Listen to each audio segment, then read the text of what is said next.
Frogs and the Ox. Mum, come quickly, called the little frog, hopping and skipping with excitement. Come and see the monster, he called. It's got 2 big spikes sticking out of its head and a funny brush thing at the other end, and it goes, "Ugh!" and it kicks frogs. Not now, dear, said the little frog's mother. Come on, Mum, please. Mother Frog looked more closely at the little one. You're Stanley, aren't you? No, Mum, I'm Zebedee. Are you really? You all look so alike. She had 247 children, and it is hard to remember that many names, so she called everyone Stanley to give her memory a rest. Mum! cried Zebedee. I haven't finished breakfast, dear. The little frog hesitated. Can I have some then? No, Stanley, she said. You're not a tadpole anymore. Go and find your own slugs. And stop jiggling about. You're giving me a headache. I'm not jiggling about. I'm hopping about. Well, stop it. It looks like exercise, and I can't be having that sort of thing.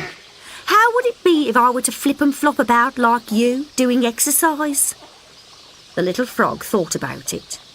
You wouldn't be so podgy, he said.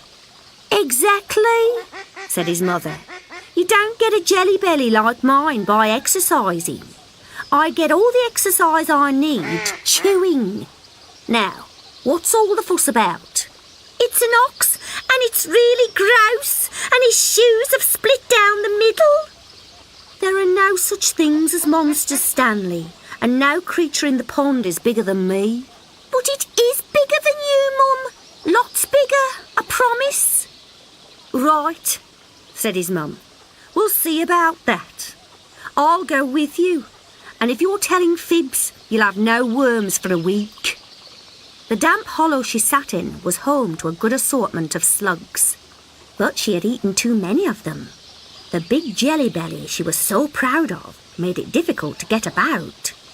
Now she could only half hop and flop and then stop.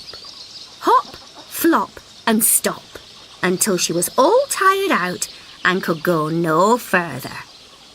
Stop, Stanley. You've only moved half a metre, Mum. Far enough, she wheezed.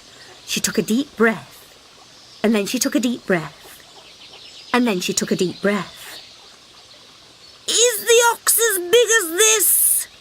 She asked. She sounded odd, because it's hard to speak, blown up like a beach bowl. Much bigger than that, said the little frog. So she sucked in more air, and sucked in more air, and sucked in more air. No, Mum, it's still bigger.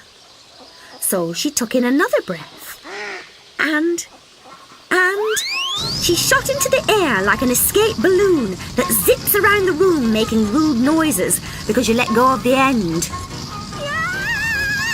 She yelled, looping the loop and fizzing off in all directions before crashing with a spectacular splash right in front of the ox. The ox looked bored with the whole thing. Water dribbled from his mouth. Stanley! She called back to the little frog, a field and a half away. Let that be a lesson to you. But the lesson was hers, really.